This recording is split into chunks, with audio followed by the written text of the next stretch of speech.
see Dr. Louisville. He was one of my former PhD students. Yes. At Southern Illinois University. Carbondale, Carbondale, about 2007. Mm-hmm. Yeah.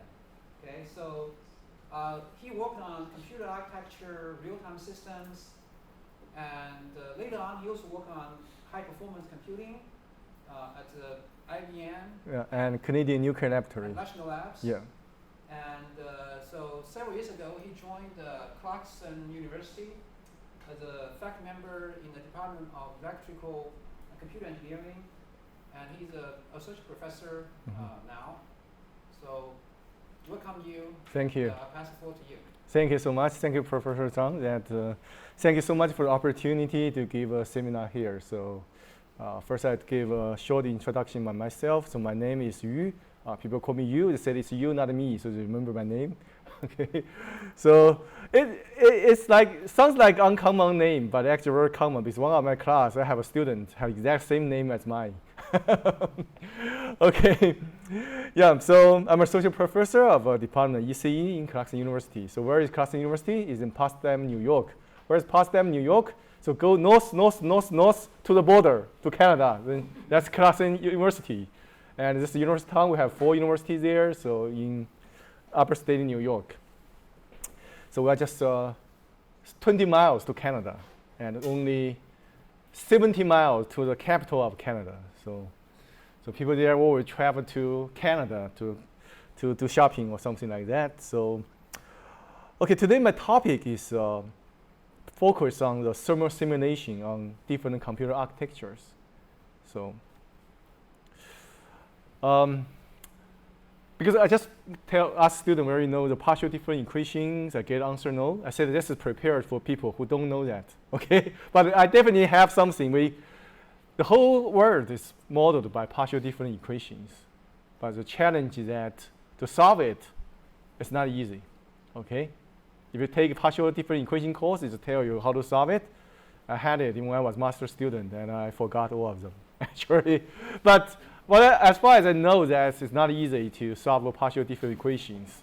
We do have some ways, but take a very long time. So my focus is on the thermal simulation. So you know, we have electronic devices, right? Electronic devices. Sometimes, but now they did a very good job a long ago. It felt very hot, right? That's thermal, right? The chip generate heat. The power is the source, and then the chip generate heat. But depending on the material, the design, everything, the heat is different, right? We call it thermal behavior.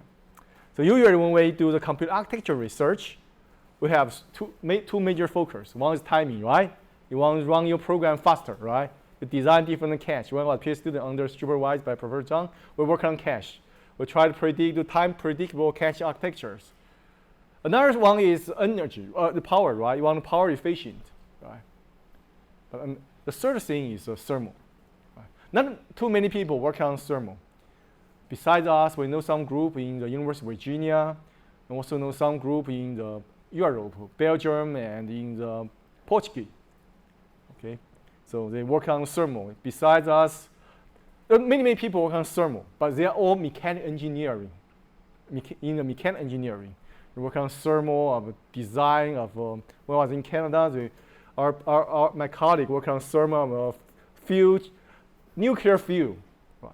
But in the ECE part, not too many people work on thermal. So we'll talk about thermal simulation and effective thermal simulation. Why we call it effective, we'll talk about later. And then we talk about one application, thermal aware scheduling. We are just in the early stage of apply this theory, this modeling. Okay, but I'll talk about that, and we'll talk about future. We believe future application of this approach. So this work was supported by 2 National Science Foundation fundings, and we have published 5 journals, 7 conference papers so far. We have 2 journals under review. Okay, so we were honored the DARPA. Okay, last summer 2003, I got a call from a director from SEI's. Stanford Research Institute from their office in Princeton, New Jersey. They said that we want to collaborate with you to submit proposal to DARPA. So why you find us? Well, a small university in the frontier of the United States said because DARPA said that this method for thermal simulation is a significant progress. And they want us, when we submit a proposal, we need to match this whatever you have done. So DARPA recognized work as a significant progress to close the gap in cheap thermal simulation between nanometer and millimeter scales. Okay. So we also, our former PhD students also get the best paper award in the, so IEEE every year have a conference specifically focused on thermal called iThermal. So we join every year and we get the best paper award in the emerging technology and fundamentals in 2022. It's like said that the work I present today, I should be honest, that's not finished by only by me. It's a teamwork, right? I can't finish by myself. So we have 3 faculties, and Professor Chen, he focused on theory. I focus on the guiding, help supervise students to finish the coding, evaluation, think about how we do that, right? And Professor Chen derived all the math equations, okay? Also take me, later you will see some math equation, don't be afraid. It took me a while to understand it because it's not derived by me, but I will use my way to explain them to you. Hope you can understand, okay? And we have another professor, now he's a chair of software engineering in the Rochester Institute of Technology, also on the border to Canada. So he also work on border impact of this work. We have several PhD students work on that. We also have many undergraduate students from different universities. If you have interest, you can also contact us. We have REU fund to support you to join this research. And one thing here, so today, if you have interest in, all our work is open source. You can download our source code online. So this is, we actually have several things. So this one's the POD thermal. So this is for the, forget this all the codes for the work we're presenting today. Okay, we have a detailed README. You can follow that to simulate the thermal. They have a sample work on the AMD 4-core CPUs. So you can easily reproduce our work. So others, this one is, we use the same method, but to solve the math, physics problem, Schrödinger problem, okay? This is, we develop a new file format because we need another training data. So I purchased a lot of hard disks, still not enough. We think better we can propose a better file format to more effectively store our data. So, but anyway, but stay tuned. We actually, this wording, later we'll talk about this C++ wording based on message passing interface. You guys know message passing MPI, HPC, that we use that to do the massive simulations. But that's not the best way to do that. The best way is GPU, right? So in the summer, okay, let's go back to my slides. So I have a student from Yale. He's double majored in math and computer science. He rewrote all the code, used PyTorch. Now our code can run on the GPU, get 35 times faster, okay? So he's doing last stage. So after he finished, he submitted his paper. Okay, he needed this paper because he need to apply for PhD. So he definitely finished, submit, we will have new versions, so all Python code that can run on GPUs.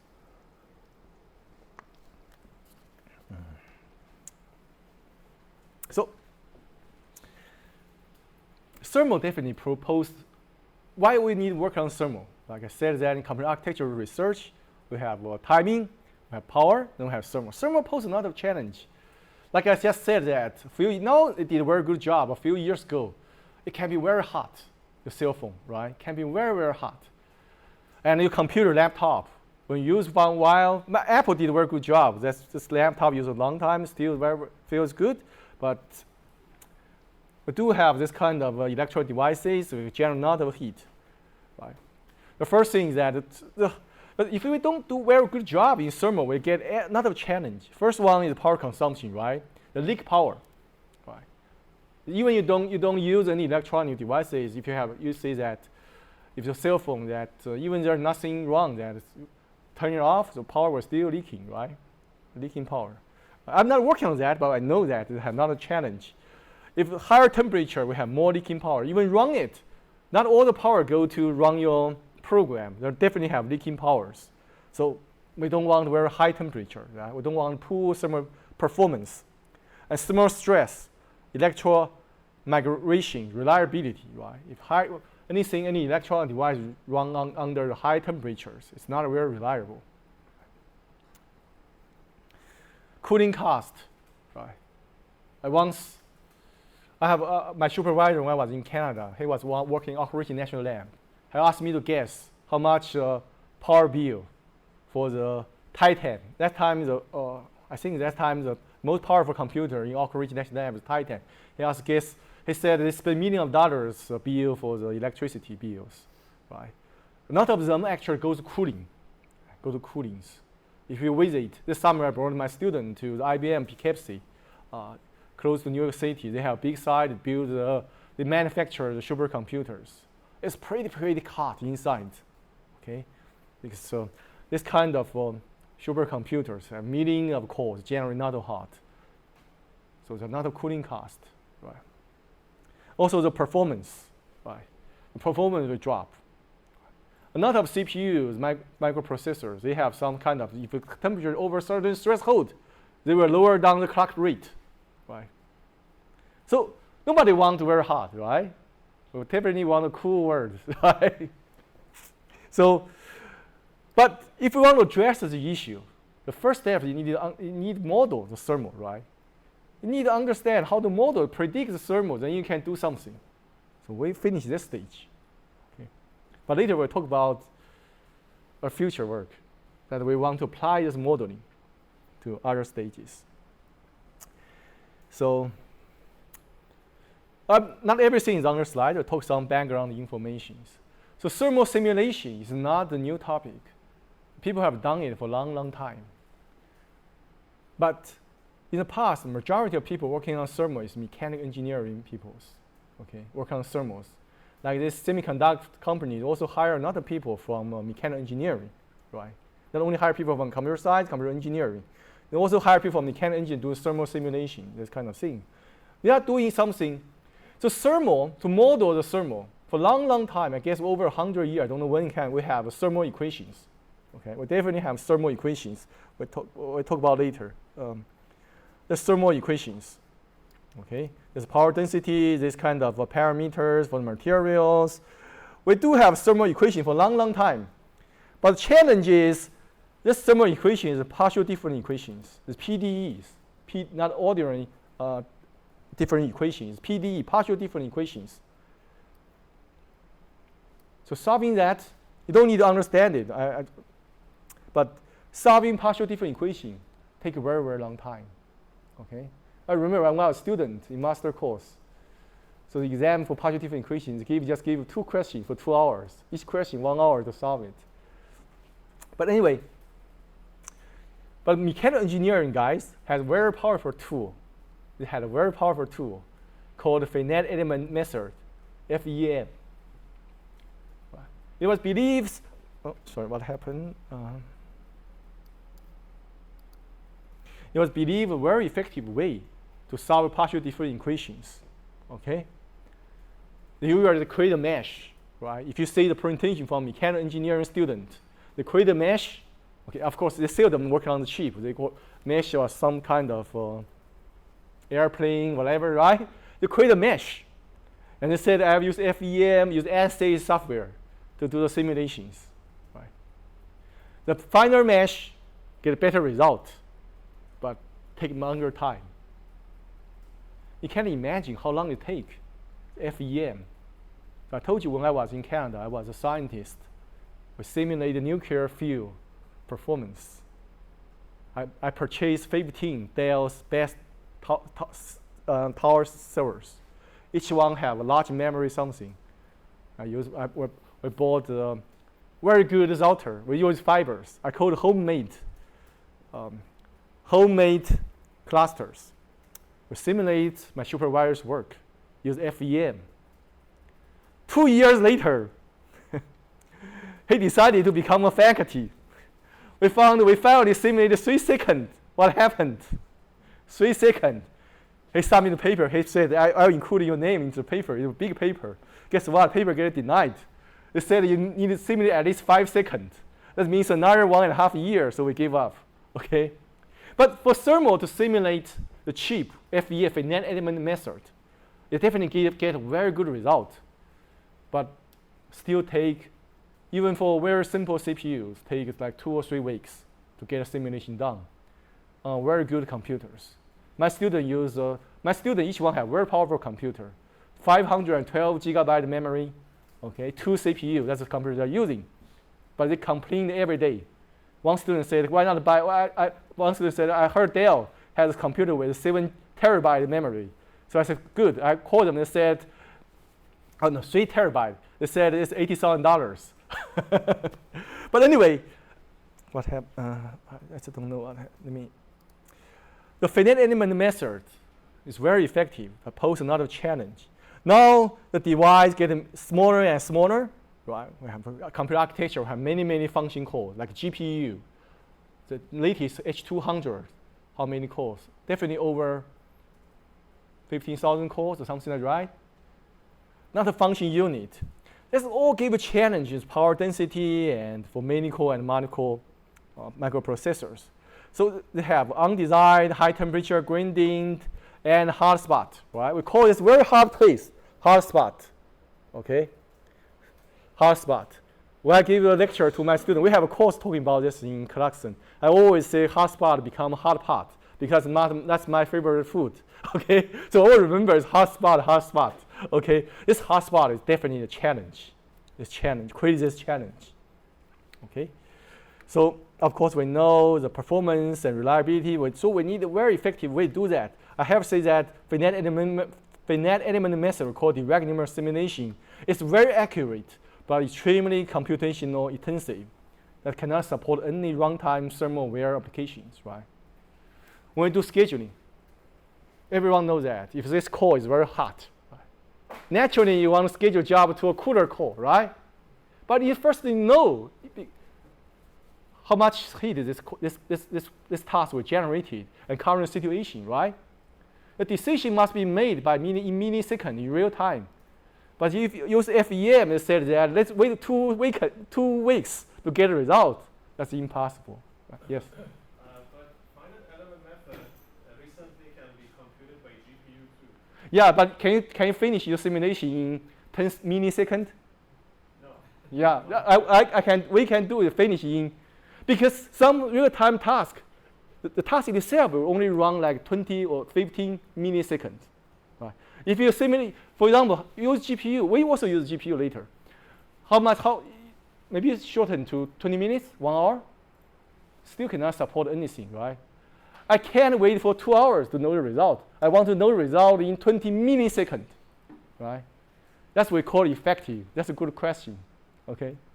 Yes? Is this simulation like built into the GPU, or is it like something separate? The simulation will run the simulation. We simulated the thermal, any microprocessor, CPU, GPU, but simulation itself, like the gentleman said, it can be run CPU, can run GPU, can run a big supercomputer cluster, whatever, right? The more powerful, the quicker, right?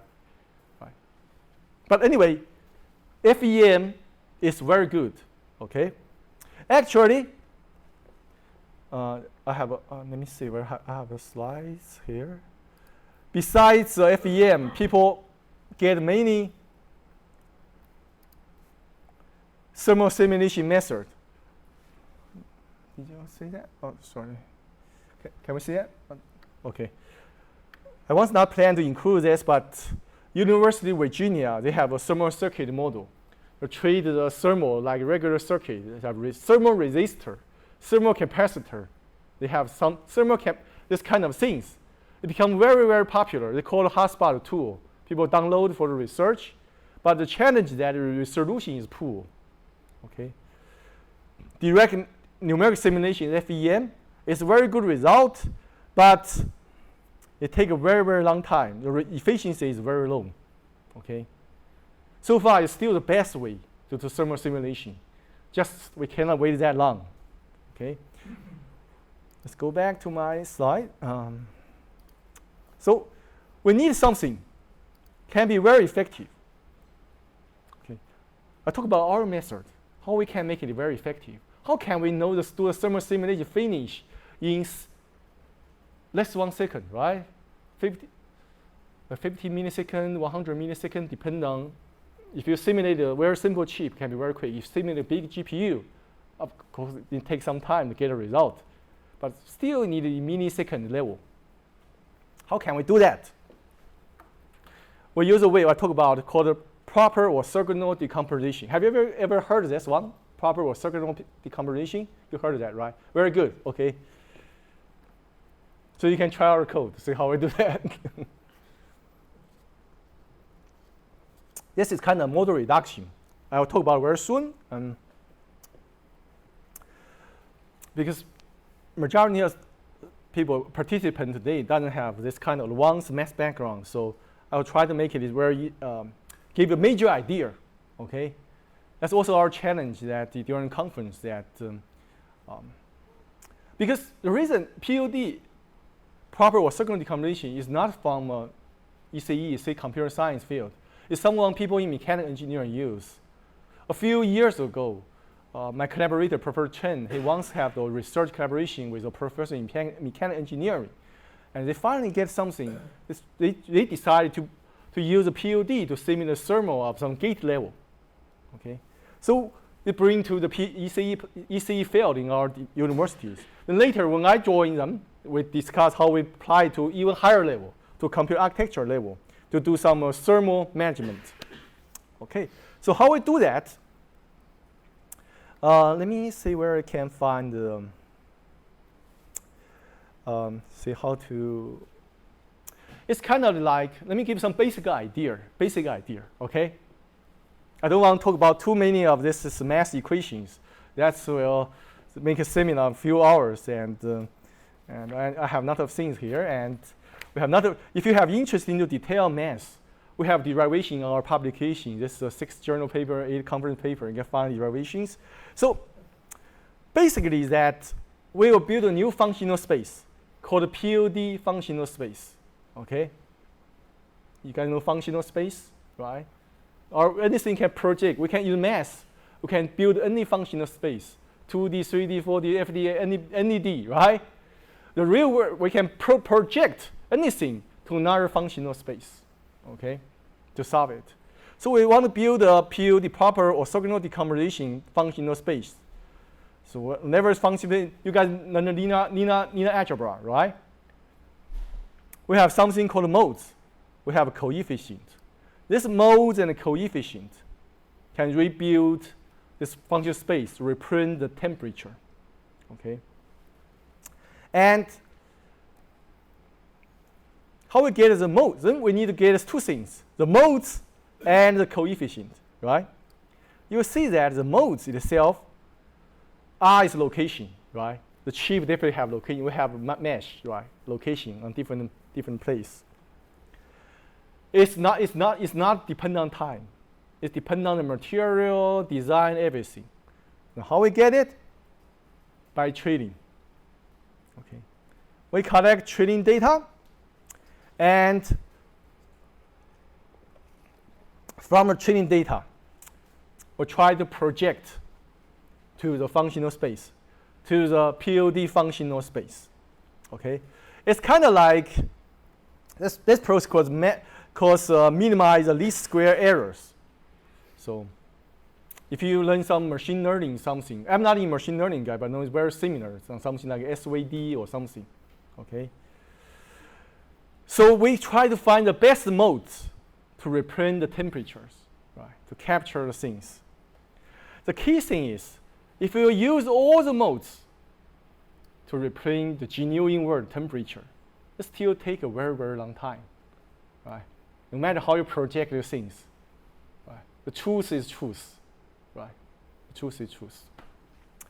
The key thing is when we project this temperature to the POD functional space, right? Let's become we find the best modes. Okay, this process I will waiver that. You know how to do that? It become an eigenvalue problem in linear algebra. And the eigenvalue reprint the modes. But you see something very interesting. We draw the 25 modes here by a sample code. It drops very, very sharply. It drops very sharply. My student will ask me, why this number is so small? It's so small. I said, they are so small, but the difference between them is huge, right? There's -6, -8 is huge. It means that majority of the information have been captured by first a few modes, right? But they here become very, very small. They capture very, very little information, right? And they are all orthogonal, means that there's no overlap, okay, between them. I have to say that by our experiments, the first 5 to 7 modes capture the most informations, okay? And you can see it here. It's just very simple additions. If m is just 3, how simple it is. How simple it is to rebuild the temperature. How simple it is. Any computer can finish that in millisecond levels, right? Of course, if m is infinite number, it's still taking very long time. But since we only use a few modes, m can be very, very small, okay? Right? If it's 3 or 5, it can be very, very fast. The only challenge is that if we want to provide very good solutions, we need to repeat this in different locations, right? A GPU is huge, right? So if we get modes, right, we can get this kind of things. Of course, you know that if we do that, no matter if we just use a few modes, we discard these modes. We actually discard some information. So we actually will sacrifice some information on temperature. So we definitely do research to see how close is that, or accuracy, right? This is the first step to get the modes. In this POD space, we also need to get a coefficient. And there you see the parameter t, means different time step, the coefficient is different, right? Because the modes is not change. It's reprint, once we get it from training data to this kind of training, we get the nature of the CPU based on the material, the nature, right, of that. If you, for example, we model one people, right, whatever you do, it's still the same person. Just every time step, they have different behavior, right? Same thing, modes can model the chip, the thermal natures. But in different time, because the power is different, right? Power is different. The temperature can be different. So next step, we need to get a coefficient. That step called Galerkin projections. And this is governing equations. This is a classic heat transfer equations. I believe it has built in 19th century or something, right? It's partial different equations. There's power density, right? There's material densities, materials, heat capacity, this kind of parameters, right? Based on the material or something. Right? Remember here, this T becomes this, right? Become this, right? It can be replaced by this, right? You guys got it? And then we project to the POD space. The project by Galerkin is the math way how to usually do integral to the domain space, okay? And the magic is here. I will not derive it, but m can be, like I said, m can be a very small number. That's the secret how we can do it very effectively. By this projection, this is the result. This is partial differential equations. If I ask you to solve it yourself by pen, you can't do that, right? This is called partial PDE. It's very difficult to solve. But now we turn the PDEs into ordinary different equations, ODE. Solving ODE is so easy, right? So quick, right? It can be finished in milliseconds, especially when here m is just 3 or 5, very small numbers, right? Then we get a coefficient, we get modes, we can easily predict any temperature. Okay. Any question here? if you forget everything for this POD-Galerkin method, right, you will see that the first thing is that we need to collect training data. Although whenever we submit a paper, the chair of conference put our paper in the machine learning. But we always say that we are not a machine learning because the POD is older than machine learning. Okay, but said you use training, collect training data,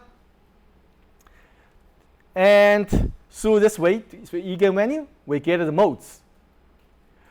Then we get we solve the ODE to get a coefficient, right? So this coefficient is different because you see the power in different time step. PD is power density, right? Whenever you use the same chip, you run different benchmark, different task, the power will be different, right? So that's the input. So that's why we get this to get the coefficient. Then we can easily do post-processing to rebuild the temperature. Okay, got it? Yes. Heat equation is really non-linear, right? Yeah. But POD is based on linear modes. How can we combine these two? What's nonlinear? The heat equation. We think it's linear. You think it's nonlinear? I'm not the one who derived the question, but we believe this question has been asked because the reason people ask question because they want to extend our POD to other methods. Because it's nonlinear, we have difficulty to do that. But the heat equation, we think is a very good match that. We think it's very good match it. Okay. But I can bring your question to Professor Chen because we think that the thermal is close to linear problem, so that's why we can easily do that. But you are right that the POD is not good for nonlinear. We actually, when we conference something, we meet with other people. They want to see where POD can apply to their problem. But we found that it's nonlinear. We have very difficult to do that. If it's a linear, if the heat is a linear PDE, then solving it is simple, like OD. It's not exactly linear, but it's still PDE can work on that. Our results prove that. It's not exactly linear, but I think with our PDE, definitely, by our experiments, can do that. But for the math foundation, I don't have an answer now, but I can bring a question to derive the question. But use POD for the thermal is get a very good result. Later I can show that. But you are right for the real nonlinear problem, the 100% nonlinear problem. Our POD cannot work very well. So we actually now we only work on the Schrodinger function or thermal function, this kind of things. Okay, but that's a very good question. Thank you. But anyway.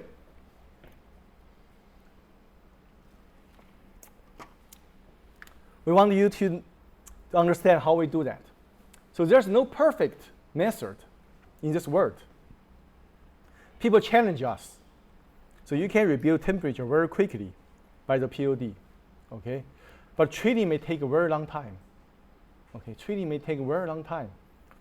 Because you see how we do that, training.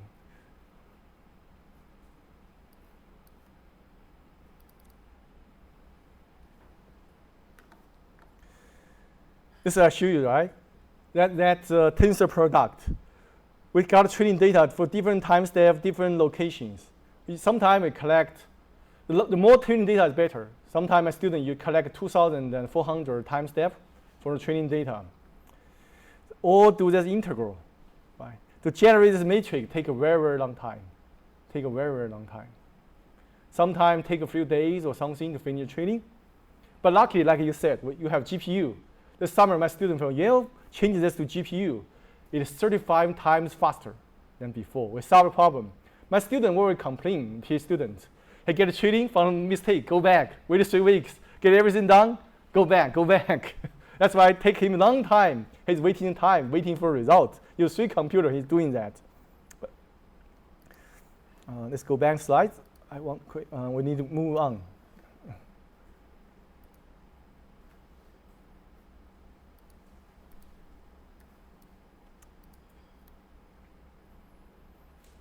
Anyway, so I think we have finished this part. So how we do evaluation?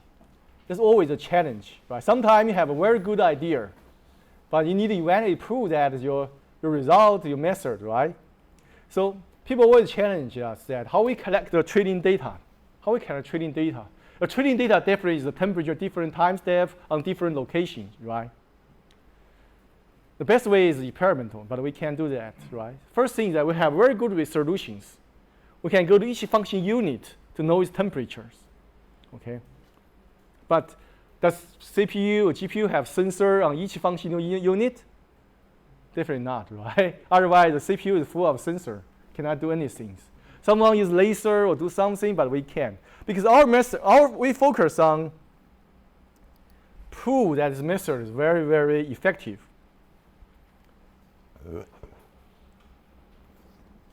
Our training data is from finite element method.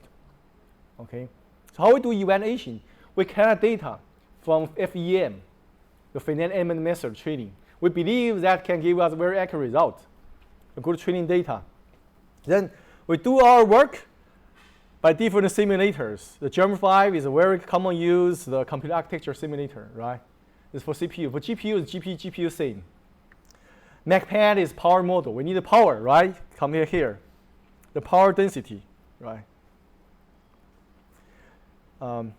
There's a tool we use, a tool open source tool called Phoenix, right? To do FEM simulation, we do the trading, we get everything. Then we validate our result back to the FEM result to see the gap, right? If it's very close, let's achieve our goal, right? We want to achieve that. We want to definitely will sacrifice some accuracy. But since our method can finish in milliseconds to predict the temperature, it becomes very, very effective. So this is our work. So this is kind of early work on a three core CPUs, the AMD CPUs. Okay. We actually collect training data from two different ways. You see, this is one way you collect training data by FEM. This kind of training-based method, the quantity of training data is very important. So we want to verify how our method is sensitive to training data. So Phoenix is a FEM tool. We collect training data from the finite element simulation. Okay. We find our result is very, very close. If we use seven modes, just 7 modes, the error is like 2% or something like that. 2%. Remember that we can predict temperature in milliseconds, but we only sacrifice around 2% of accuracies. Right. But this is not good. Hotspot is a tool developed by University of Virginia by the thermal circuit.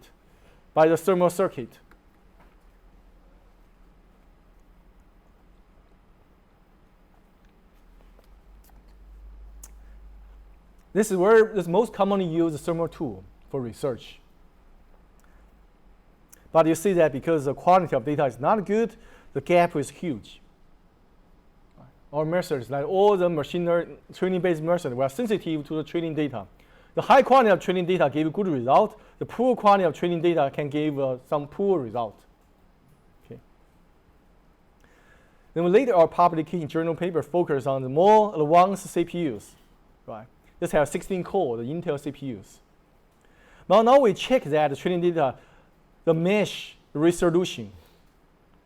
The Model B have much better resolution. You see that, right? I forgot exact number, but we can get less than 1% if you use 7 mode. That's 1% error. This one. It's impossible to get 0%, right, based on our theory. Right? We only use a few mode, the first few mode, which capture the majority of informations. Okay, my students always do like this: a horizontal line or vertical line. They check temperature like this. So this paper just get published in iThermal conference in the summer. So we work on the GPUs. I think they have 5,000 cores or something, right? So, but based on this large-scale chip, we still achieve a very good result. I think 7 modes, we get like between 1 to 2% errors. Shows still good. But what's the challenge here? The challenge here. The chip is huge, right? It takes him half a year to get this work done. This training and simulation take very, very, very long time. Very long, couple of months to get the training done. So if there's a problem, there is a solution. So we are still working on that. Actually, they are just repeating some same block, right? This GPU core and CPU core, they are actually same. It's just repeated again and again, right? NVIDIA GPU, CPUs. Just they build together, we have different boundary conditions, right? The heat transfer from one core to another core, right? We can easily separate it into several blocks, right? There are similar geometries, similar mesh, but when they build together, the boundary is different, right? You cannot say they build together, they are all isolated. The heat cannot transfer between them. You cannot do that, right? When they build together, the heat needs smoothly transfer among them, right? So that's called multi-block ways. We also something talk, like with students, we say we like making a Lego. When you go to Lego store, right? They have different blocks and buy it to build something. We call it Lego libraries to do that. Our goal is that in the future, when you design a chip, it's like a visualization, pull some block there, build a chip, and then we do the thermal simulations, right? When you design a chip, you need to do thermal simulation, right? Easy to say, hard to do. So our students told me that it's too difficult. I have a student, our best undergraduate student, a raw program. He is working on that. Okay, he didn't figure out a way so far by yesterday. Okay, but I believe we still believe it's possible to do that. Okay, our PhD student wants this PhD student's work, but he said he must graduate, so and stop here. But he already published more than 10 papers, so he graduate, but this work must be done. Okay, hope eventually we can achieve that. But once we get the thermal, getting thermal simulation, effective simulation, means what? Means nothing if you don't use that, right? Now we can have effective thermal simulation, but if you don't apply them to certain thermal management applications, it means nothing, right? What does it help? 1% error? Doesn't help anything, right? We cannot stop here. We need to take use of that. So actually, people have different thermal simulation management, right? DVFS is something like when it's very hot, that the CPU become very hot, they actually lower down the frequency or something, right? To reduce the temperature. Stop and go. Too hot, stop and go, right? There are a lot of ways to do that. So in the past year, we specifically focus on one thing, on task scheduling, right? We only did very, very preliminary work called thermal simulation. But before we talk about why we need the POD. We believe only POD can do effective POD Galerkin based ways, our ways can do effective way to do that. Now the tools commonly used University of Virginia tool, you can easily download online called Hotspot. So they actually use a uniform power density for each functional unit, okay? For each functional unit. These things are inside this big core or something that's functional unit. We need very high resolutions, okay? We did the FEM simulations to verify that why the higher resolution is very useful. If we use uniform power density for each big functional unit, like each core, the temperature of each core are same, right? But not the truth. If we go to higher resolution for smaller function unit like this regestifier, I forgot that. This will simulate 2 time steps. You can see that the hotspot happened in very, very tiny place, right? Much smaller than a core or cache or something. Right? No matter how cool this part is, this hotspot will kill the chip, will significantly reduce the reliability of the chip. That's what we need. If a thermal scheduling based on the thermal circuit with not get very fine resolutions, the uniform power density, that's how we did it. It's not very useful, we think that, right? Certain core, we think not very hard. You schedule tasks there. By your simulation, still below the threshold. Very good. But of a certain place, if we really have powerful tool like that, actually become very, very hot, right? This tiny hot spot can still kill the chip. The second thing that this common use thermal circuit immerser. They're based on steady temperatures, right? Not transient temperatures. We also do simulations. You find that the red line is a steady state, right? And actually, the temperature from 45 to 90 degrees take like 100. I forgot exact number, 95 or something, millisecond to get there. If your simulation just simulate steady step, I told you guys that for some real-time task, it's actually the task itself may run like 20 milliseconds, 30 milliseconds, something. You can fix it like this. If you use a steady state temperature to do the scheduling, that's a big mistake, right? If this task starting here can only run like 50 milliseconds, the temperature only can reach 50 is good. But if you run 40 times the temperature, may reach 80 degrees. But if you use steady state temperature, you think that can, if the core run it, can reach 92 degrees. But actually, it only can reach 80 degrees. That's a big difference, right? This result we get from finite element simulations to show the community why we need high resolutions simulation to simulate transient temperature. Why the current commonly used thermal circuit immerser has big problem, okay?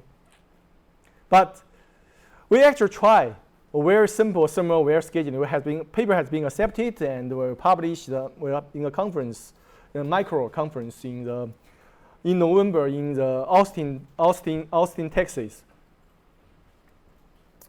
So this work is pretty simple. How did my student do that? He did a very simple job. Okay. He actually do something like scheduling. Okay. One schedule to certain calls, but because we can prediction, right? If we find that it's over the threshold, he just stop and cool down the call. He now estimate how much time he can wait. When he thinks that it's cool down under the threshold, he resumed the work there. It's very simple, right? But still get a much better result. You can see here reach the steady state thermal simulation, circuit simulation. Here can reach almost 110 degrees. Of course, we get some stress test. Okay, but here we only most under 80 degrees. But is this work good? This work is bad. Because this scheduling doesn't take any use of our POD-Galerkin based method. We have higher resolution, we can simulate transient, we can go to each function unit. But this method doesn't use any of them. The reviewer found that. We also know that. But then this is our next step. Think about the idea, how to take use of the benefit of this effective thermal modeling to use that. But even without these considerations, it already can cool down, can get much better mitigate the thermal performance significantly. But that's not what we want, right? We want to take use of the higher resolution. Now we schedule a task to a call. Even we know that actually we know each functional unit into a call, the temperature. But we only consider, with scheduling, we only schedule the task to a call. We don't use anything about our benefit, right? So people can say, why you use that, right? Thermal circuit method is much, much easier than yours. So that's our next step. So I believe you guys, so we have another future research direction we can use. We are calling for collaborations, okay? Floor planning, right? When you design a chip, how you optimize layout for thermal design based on thermal performance, right? If you put a catch here, it might be maybe hotter, right? If you catch call there, the function, how we do the layout, right? We're not in this field, but we believe it can help this field. AI acceleration, right? Now the AI is a GPU cluster, the general heat.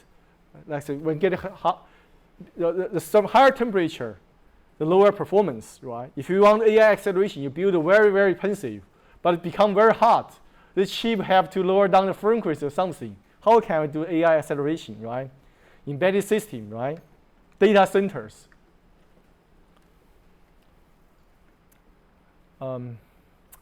Recently, I was on several NS panels. I see another proposals that they work on something called carbon-aware simulations, carbon-aware schedulings. They try to do some green computings, right, to reduce carbon emissions, this kind of things from a data center. People believe 2030 that data center can consume like 70% of our power generated, right? But the cooling and everything is related to carbon, right? I talked to a professor in Clemson University in power that, but we think that it's a little bit challenge, but there's still very good directions. There's consumer medical devices, or right, renewable energies, they all need to consider thermals, right? But some might not be very easy. Like you said, some are typical non-linear problem. The professor were collaborated to say that it's not good to do that because our problem is a typical non-linear problem or something like that.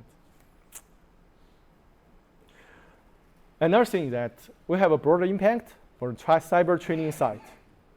Okay, in the past year, we trained a lot of students for using our POD to solving the problem, and hope they can use POD to do their PhD research. We have the website is here. We have NS grant to do this. Right. We have students from. We do a portfolio of training, not only POD, but we also have the GPU programming, MPI programming. This package for Finite Element Method, the Proper Orthogonal Decomposition. We have project on heat transfer, electromagnetic waves, quantum nanostructures. Right. By all of these people. Okay, all of these people.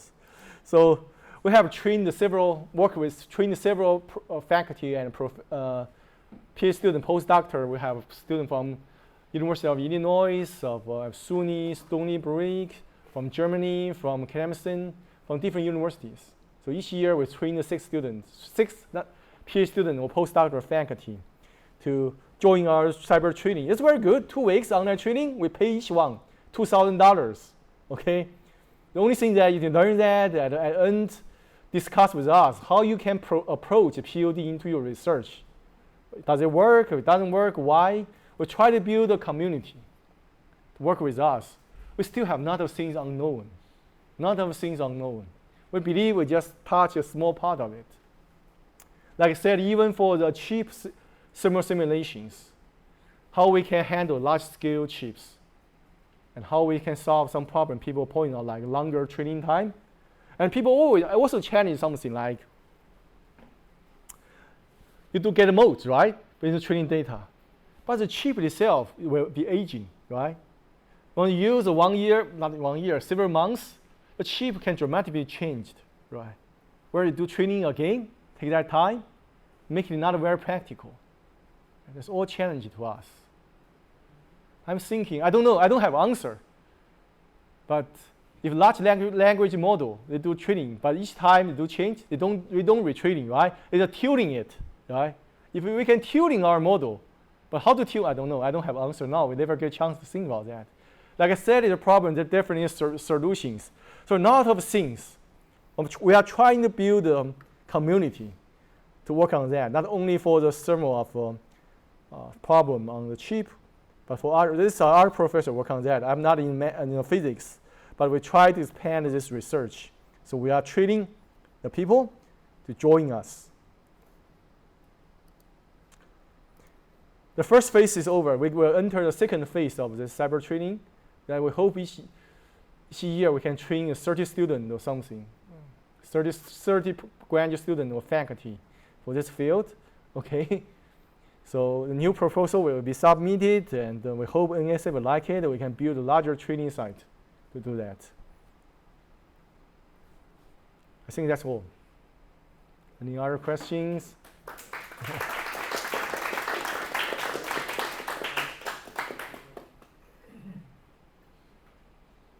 Yes. How is POD robust to the noise? Like some anomaly or uncertainty in the data? Yeah. Is POD robust? If you have like. Yeah, it's not very like your good questions here. Just your very good questions. You can see here. We check it. we find that the training data noise not very reliable, I have to say. If the hotspot, the training data have not of noise, the gap become huge. But once we use FEM, the training data high quality. We want to know that, so we do that, but we find that it's very sensitive to the training data quality, like noise, like this kind of things, like you said. There's something actually is a challenge. Yeah. Does it answer your question? Yes. Thank you. Are the calculations that you were kind of mentioning earlier, you said that you kind of use PyTorch to do those. I was kind of curious, whenever you're doing things like these PDEs, ODs, why are you not just hopping right to like getting your own implementations through the NVCC compiler language? Kind of the native GPU language. You said it was already the Python on that. Because you're probably using PyTorch or these other things for the machine learning. But for the PDE calculations, I guess, why are you going through the Python approach on that? We do get challenges, know this kind of functions provided by PyTorch. So our student wrote himself, wrote a new library, which will be published. Okay. The PyTorch only provide very basic things, like integral and this kind of gradient, this kind of math operation doesn't provide it. So this student is very good in the summer. He wrote new libraries based on PyTorch. Because we need to do this kind of use GPU to do this kind of, the reason why we use PyTorch is, you see when you do trading, get this element A matrix is completely independent. The GPU have thousands of cores. It's very, very good to do that, right? That's why he used GPU to finish do the trading. We can get 35 times faster.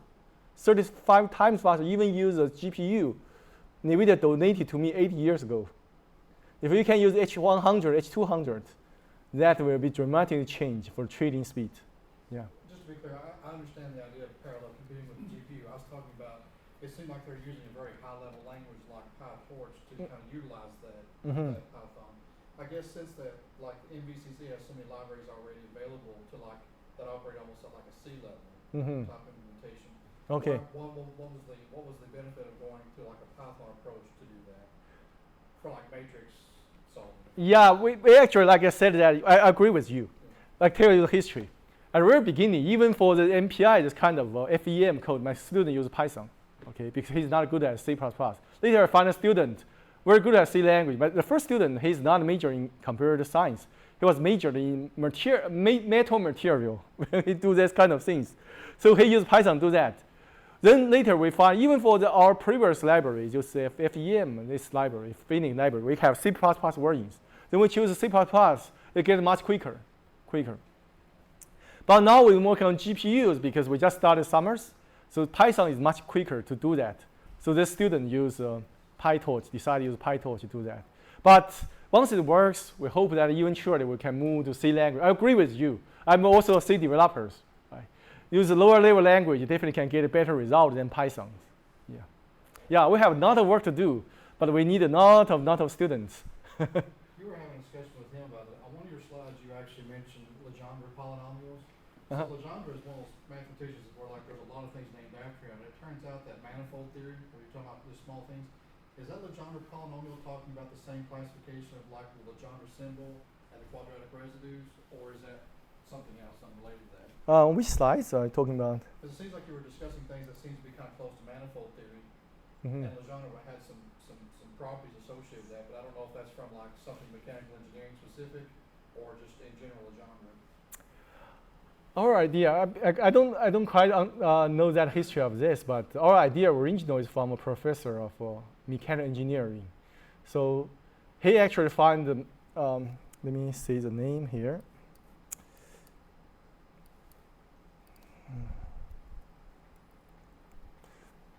So the field, before I joined that, this professor worked on POD for a long time. So he told me like 15 or some even older that the professor in our mechanical engineering, he worked on the POD for a long time. That he talked to our Professor Chen that he said that we submit a proposal on thermal behavior of the lower level, gate level, the thermal behaviors. Because this professor is majoring in physics, so NSF sponsor work. So he said he learned the POD from mechanical engineering problem. Before that, we don't know anything about that. So mechanical engineering, guys gave us a lot of ideas on this. we bring them into the computer architecture field. Yeah. When I joined the class and Professor Chen talked to me and said, any idea we can collaborate with a POD on thermal, I said, why not do the higher level computer architectures? Because they have not of applications. Right. This equation was not derived by me. His focus on math. I did all this kind of get an idea how we evaluate, what tool we use, how to do the workflow, and everything like this. So how we do that. Okay. But mechanical engineer people use POD for a long time to do this kind of thermal simulation and this kind of things. They just don't work on the microprocessors. That shows the importance of collaboration among different fields. Right. We want to try to extend this research to power engineering, but we're working with several professors, but like I said, they said it's another problem. They told us it's nonlinear, that doesn't work, or the result can be very poor. Because they said it's like fluid, they call it Navier-Stokes equations. They said that POD cannot work very well for that. Navier-Stokes. The fluid dynamics is kind of a problem. Okay. Why? I don't know. I'm not a mechanic. My major is computer engineering. So I don't quite understand, but at least this domain expert believe that definitely POD cannot work for every field. But so far for the microprocessor, we'll get a very good result by our evaluations. Okay. Our paper always get like I mentioned, that people think, why not do some experiments to validate? But Clarkson is a very small universities, very small private universities. We only have 3,000 students. Yeah, so our department, so we can't find this kind of a collaboration to do that. No facility, no these things. So that's why we try to create a community through this cyber trading site. Yeah, we work with several faculty from different universities. But so far people, we don't get too much output as we expect. We once thought that through our cyber trading that people get very, very good collaboration, that, but they get this kind of challenge, to work on that. Okay. Okay, I guess we are running out of time. Let's thank the speaker again. Thank you.